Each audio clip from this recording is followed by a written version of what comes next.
Okay.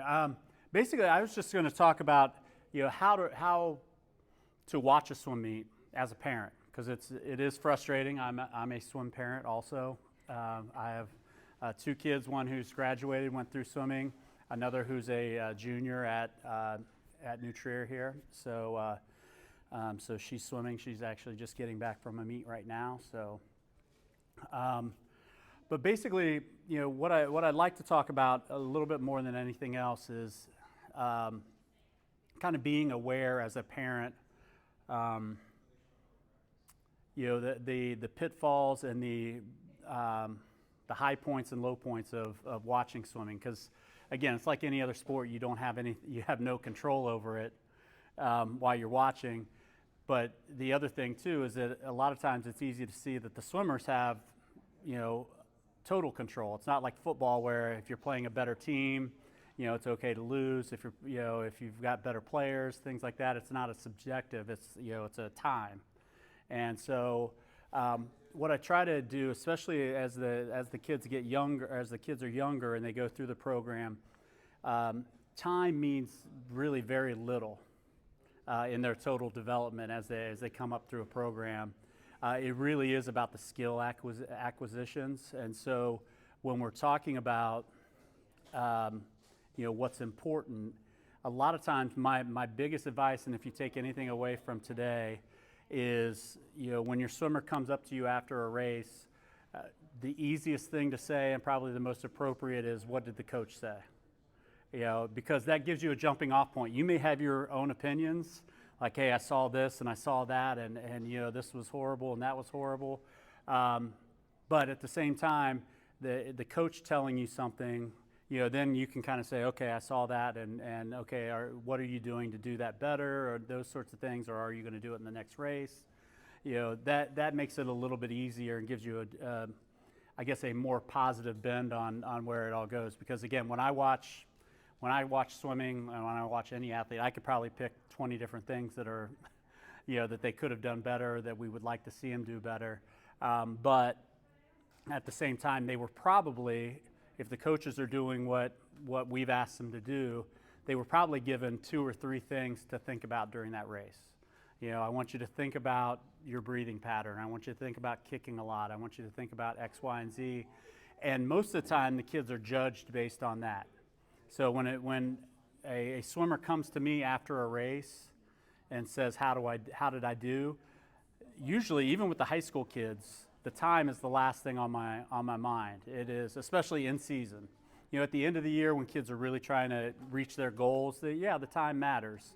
But during the season, I have a high school senior, high school junior. Maybe he's talking about scholarships, things like that. When we're at the Shark Frenzy or we're at a meet like that, he's not being judged at all on his time. He's being judged on, I asked you to do these 3 things in the race. How well did you do them? You did this really well, you did this really well, you did not do the 3rd thing really well. And so we need to have that, that conversation to make sure that everybody's on the same page. And I think that a lot of times as parents, and again, I sympathize because I've done it. I've had to watch soccer. I've had to watch all the other sports as a parent.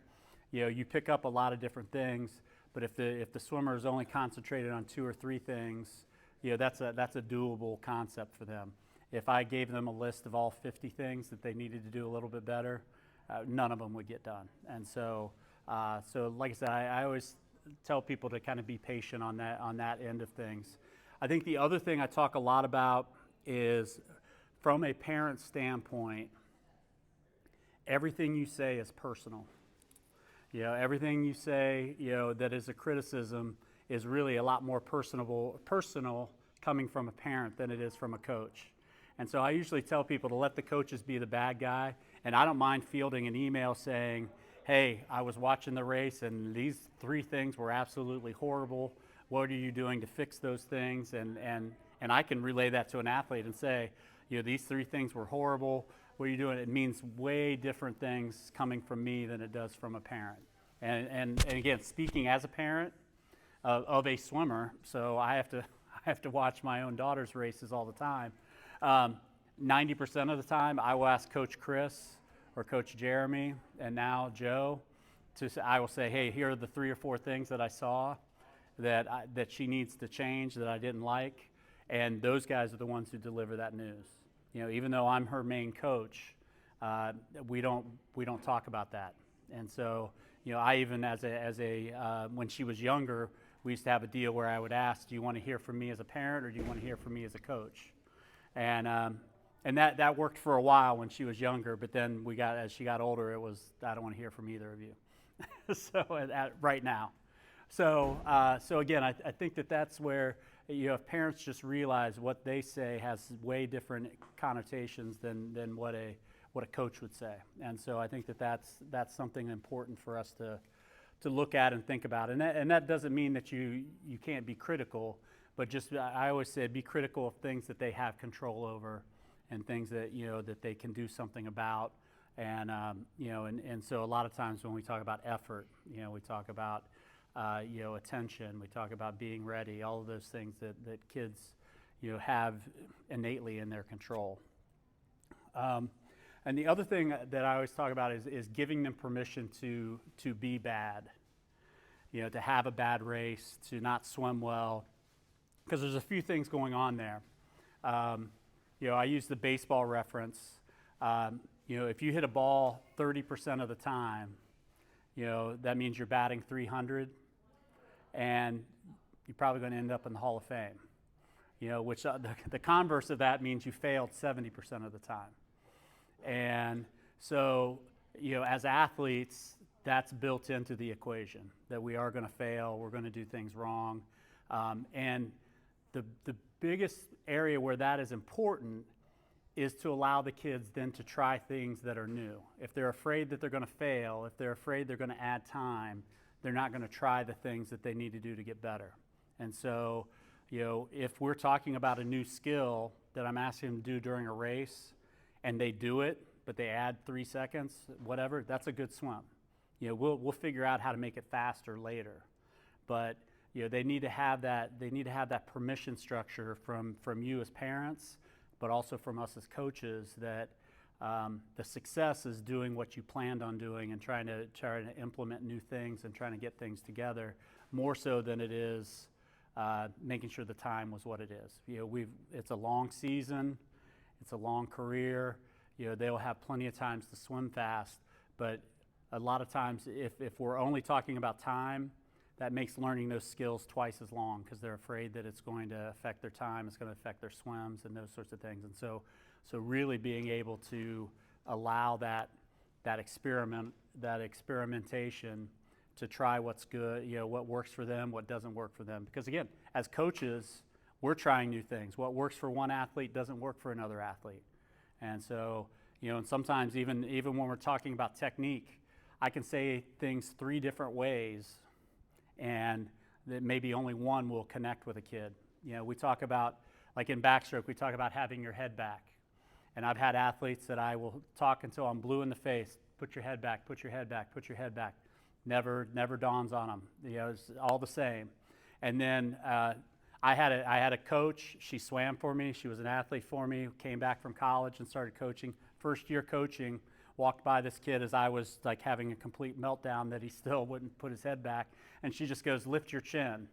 And he lifted his chin, and everything was great from then on out. And so, sometimes you never know what's going to resonate. And so as coaches, a lot of times we're trying new things, and there are some, again, we have a lot of experience and we've done it a lot of ways, but sometimes it is trial and error, what works for this person, and we need that person to be able to try new things to find out what works and what fails and that sort of thing. So that's always, I always talk about kind of the path to success is through failure. And again, we see it time and time, every aspect of our lives. And again, if I think about what kids get out of sports in general, is that ability to try new things and that ability to risk.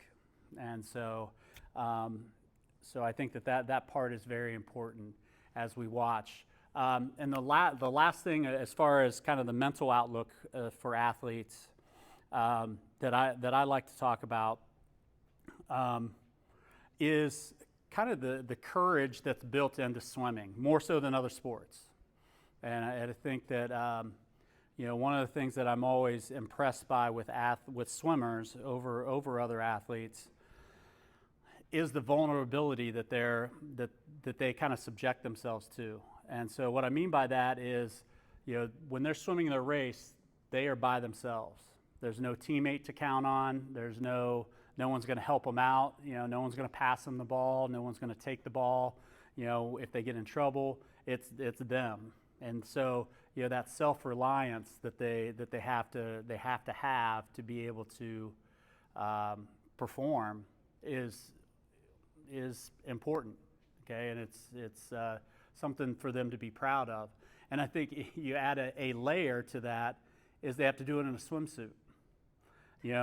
And most athletes, I always watch when I watch baseball.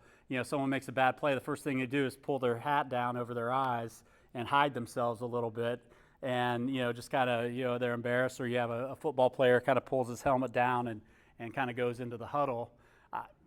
We don't have that choice. We're in a swimsuit on a block in front of a couple thousand people, and I think that a lot of times we discount the amount of courage that takes, especially as kids get older and they move into their teens and things like that, and there's always that natural self-consciousness that's out there. A lot of times I think we need to be proactive in recognizing that courage that most of our athletes put out there. And so, and again, I think that happens at really every level, and that's before you even get to talking about races decided by a hundredth of a second and 2/100ths of a second and those sorts of things. We're really talking about just the act of competing is something for athletes, for swimmers especially, to be valued. And I think a lot of times if we start from that aspect, it helps us out quite a bit. The last thing, I want to talk a little bit about swim technique, and when I do this, I want to talk a little bit less about like things that you can do to help. It's more about things that we're looking for, just so that you're kind of aware of what the coaches are talking about, what we're looking for, and things like that. A lot of times when we talk about swimmers from the youngest age to the oldest age, when we're talking about making stroke corrections, we go from the inside out. And so that ends up being hard for people in the stands, even me watching in the stands, to recognize, because what we see are arms and legs, and we don't necessarily see the core of what the kids are doing. And so when we talk about technique really at its most basic, we're talking about where the kids' bodies are, from side to side, how long we are, how stretched out we are, kind of the body line, from fingertips to toes, how much of a streamline can we be in that position. And so, because then it affects everything else. So if I'm talking to a swimmer to say, I want your hand between you and the bottom of the pool, well, if I'm flat on my stomach, okay, my hand's between me and the bottom of the pool. However, if I rotate, now my hand's way over here. If I'm flat on my stomach, it's perfect. If I'm over here, it's wrong. And I want him to be over here. So that means I need to be here, which again, if my body position changes, is out here. So we're really talking inside to outside. And so a lot of times, as a spectator, and again, I do it as a parent, I'm watching someone's arms doing this, and that's what I want to change. I didn't like your arms. However, the coach may not have even talked about that yet, because we're trying to solve other problems first before we go into the arms, before we go into the legs. And so, that's one of the important things to think about.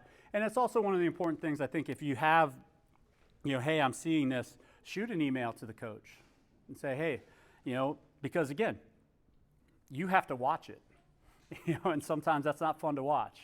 And so, shoot an email and say, hey, where are we? I'm watching my son's hands all over the place and everything else. Is that normal? Have you talked to him about it? I take emails like that all the time, and I'd rather answer that than, you be up in the stands mad that you have to watch this one more time and not feel like there's any progress being made. And probably in reality, there is progress being made. It's just maybe in a different area. And so we're talking a lot about body position. We're talking a lot about how they kick. And so, when I'm watching someone kick, I'm looking at how straight their knees are. Because as soon as I have a bent knee, now I have all this water hitting against me, and I'm basically putting the brakes on. And so we do a drill with the kids all the time where I have them basically swim freestyle, and then I have them drop their knees and ask me what happened. And they stop within a yard, come to a complete stop. And so if they're kicking that way, then that tells me that they're kind of stopping themselves with every stroke. And so we spend a lot of time, talking about getting their legs straight and their knees straight and things like that. And so that may have very little to do with everything else. And I will tell you, once they learn how to do it, it feels awful and they hate it, so they don't kick very much. And so then, your response and my response as a parent is, you didn't kick at all. And in reality, yeah, they didn't kick at all because that was way better than kicking the way that they were kicking. And so, and as coaches, we spend a lot of time figuring out why they kick this way. Okay, sometimes it's they learned it that way and it feels good, it feels right. A lot of times it's a balance issue. So backstrokers especially, they will have that one knee that'll come up like this. It's because they're rotating and they're trying to stop themselves from rotating. And so it's like a kickstand to give them balance or a rudder. And so they drop that foot to kind of stop that rotation, when in actuality they need the core strength to stop it on their own. And so sometimes it's a balance thing. And so, as coaches, it's not only that we need to recognize that they're bending their knees when they kick. It's, why are they bending their knees? Are they bending it because they're not balanced? Are they bending it because they learned it that way? Are they bending it because they're stubborn and they want to do it that way? And so, again, when we're talking about all those things, those things kind of come into play when we're looking at things. So when we're talking about breaststroke, again, we're talking about how long do they get, what's their body line at the end of every stroke. Butterfly, how long are they on the front end of their stroke? Those sorts of things. How straight are their knees? There's a lot of bent knee fly kickers out there. And that's kind of how they learned. And so we're trying to solve all of those things before we even move on to the later stuff, because that creates efficiency. And that's really what we're trying to get to, because if I'm taking 15 strokes per length and 100 freestyle, okay, it means I'm taking 60 strokes. If I'm taking 20, okay, now I'm taking 80 strokes, and I basically swam an extra lap effort-wise than everyone else in the pool. And so by the last 25 of my race, I'm way more gassed than anyone else. And so, again, that goes back to when we're talking about our dryland program. It's a lot less about, building up muscles and things like that. It's a lot more about building up your core so that you have that balance and so you have that streamline, so that when you get to the last lap of 100, you feel better than the person who inefficiently got to the last lap of 100. And so, it's a lot less about, there's a lot of people out there that are fast, that are inefficient, that can't swim anything over a 50. And, those kids there's a lot of kids out there, and they're all competing for one event, the 50 free. That's it. And so if you get kids that are more efficient, then they broaden their horizons, immensely. And probably the last thing I have, and then I'll answer any questions anybody has, is our program in general is centered around the 400 IM. Okay, not that any of our 10 and unders are swimming the 400 IM or anything like that, but that will be the eventual way that they are trained as they go through. And the reason for that is then you can do anything off of that. You're doing all 4 strokes. You've got a little bit of a distance base.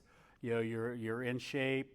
And again, all of our kids that we've trained for the 400 IM, maybe 3 or 4 or 5, hopefully, are actual, elite 400 IMers, but the rest become really good backstrokers or really good, 100 freestylers or very good 200 freestylers, but they always have that option, and they can kind of move as they go, because the other side of it is as kids grow and mature, their strokes will change, and sometimes the actual stroke that they're good at changes. You have someone, I can't even count how many times, a kid who at a boy at 5'10" was this great breaststroker and did all this stuff. And all of a sudden, over 2 years, he grew 2.5 inches, 3 inches. Now he's 6'1", and he's not a breaststroker anymore. His body dimensions have changed. He grew more in the legs than he did in the torso. His body, his composition changed, and so now he needs to be able to swim something else and do something a little bit different. And that 400 IM base allows him to do that. And it also then creates a general versatility that we're also looking at. I think one, it helps keep the kids from being bored. And I have this one event that I'm always, all of my hopes and dreams are pinned on this one event. If I have a series of multiple events, maybe I'm struggling in this event, I can turn my attention away from it a little bit and maybe take the pressure off me and move to something else, and that helps them mentally. But I will say, and again, any of the kids who are looking to swim in college and those sorts of things, I was speaking with another parent just today. It's like a football team. If I have a quarterback, I don't need a quarterback. If I have a breaststroker, maybe I have 3 or 4 breaststrokers, I don't need a breaststroker. And so if the only thing I can swim is breaststroke, I have to look at another university somewhere else. If I'm a breaststroker, I can say, well, I'm also a good 200 IM or I'm a good 400 IM, or I don't need to swim the breaststroke right now and still provide value to your team.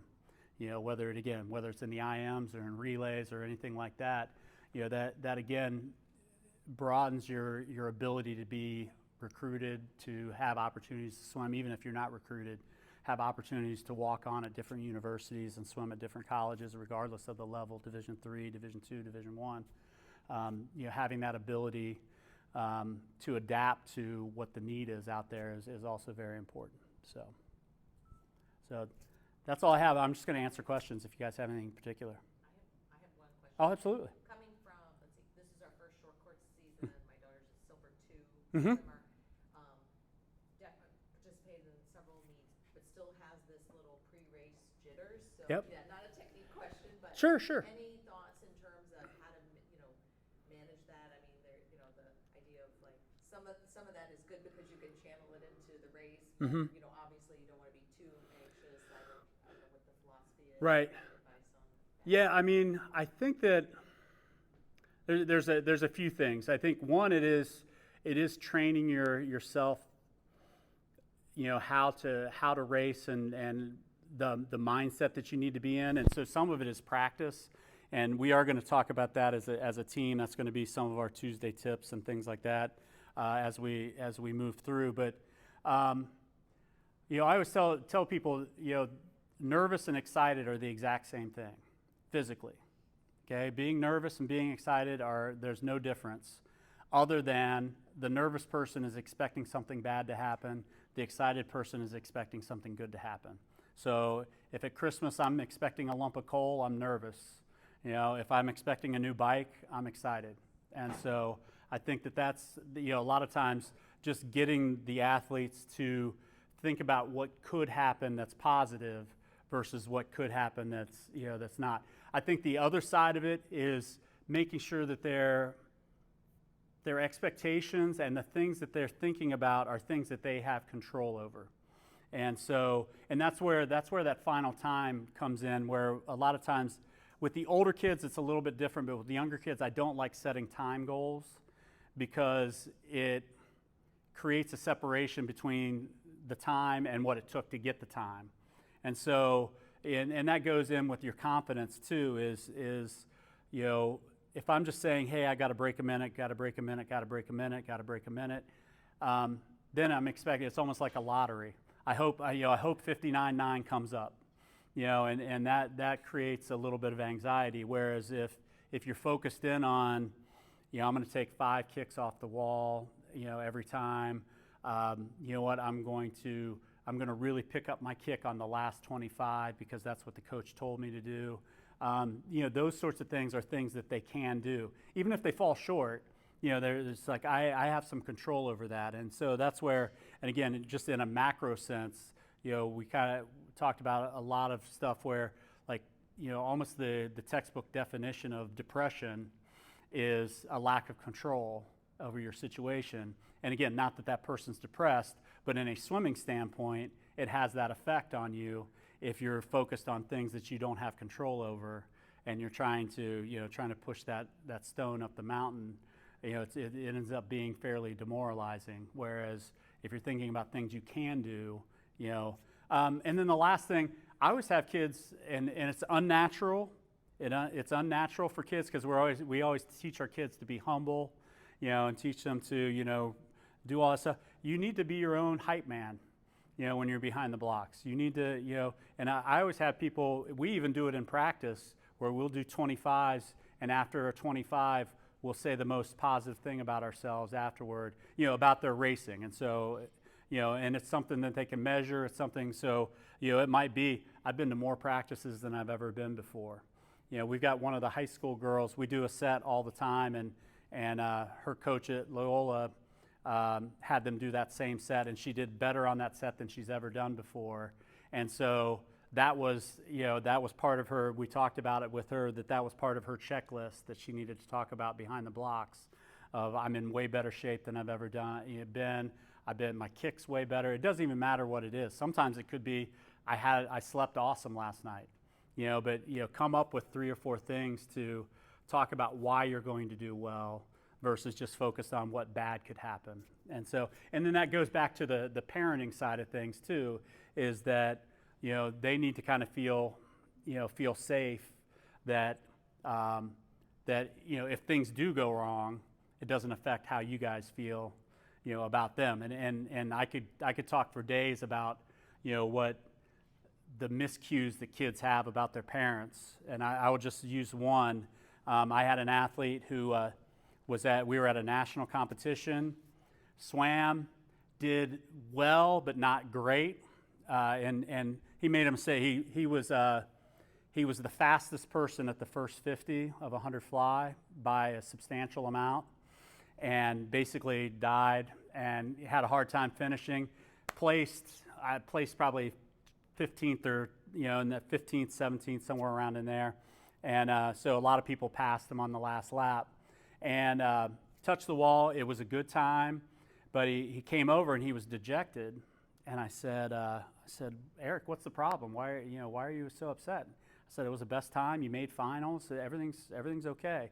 He's like, well, my dad wasn't very happy about it. And I go, what do you mean? I said, you went directly from the blocks to me. So I said, where did your dad come in? He's like, well, he left as soon as I finished. And he went out into the lobby. And so I was like, well, okay, and I was like, just go swim down and we'll figure that out.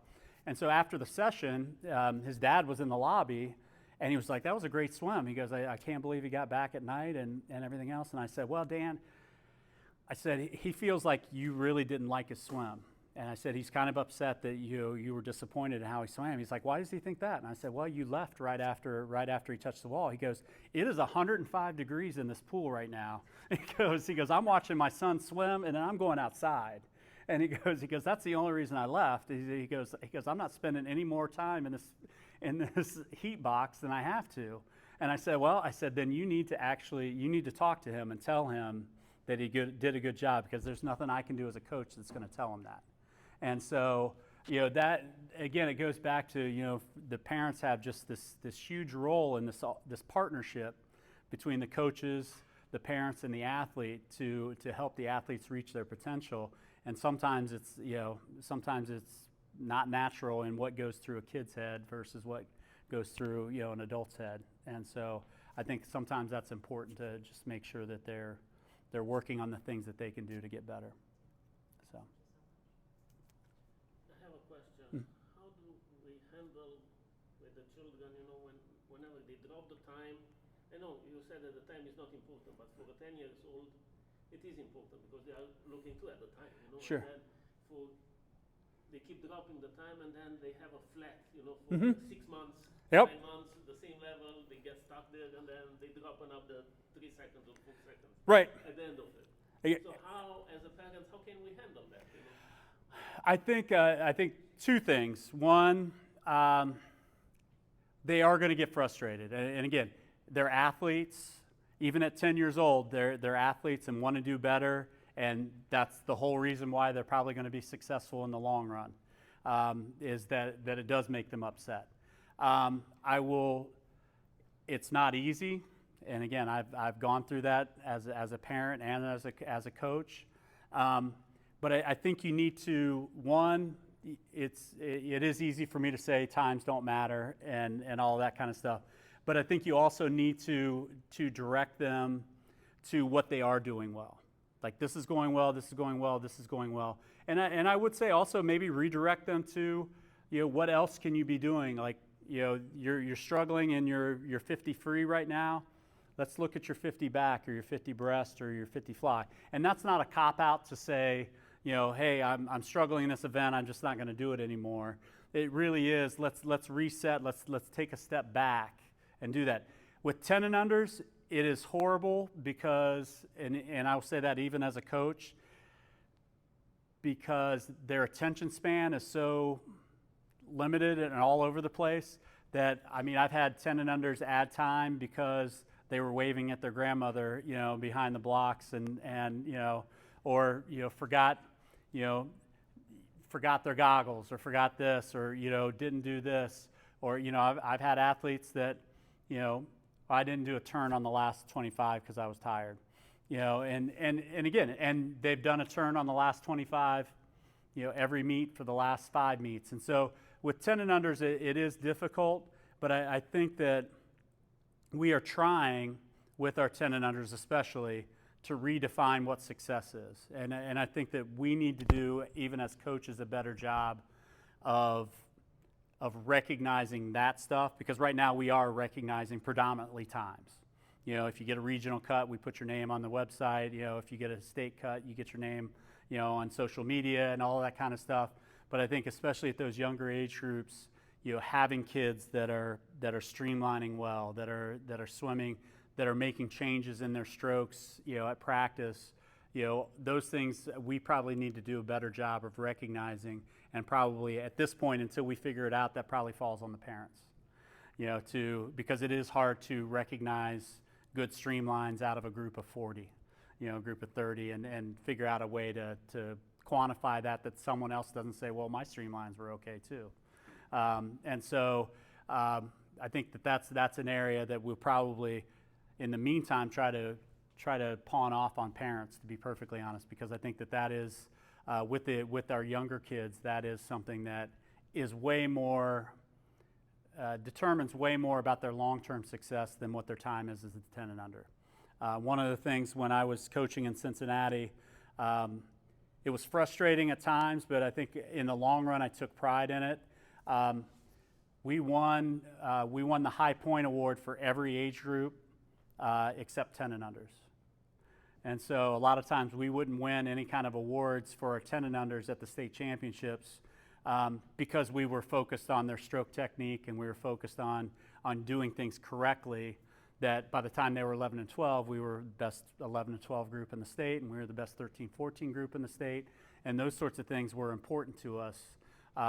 So I think that as a group and as a team, we probably need to define our 10 and under success in something different than times, and that's a hard sell. Like I said, it is a hard sell for the kids, it's a hard sell for everyone, but I do think that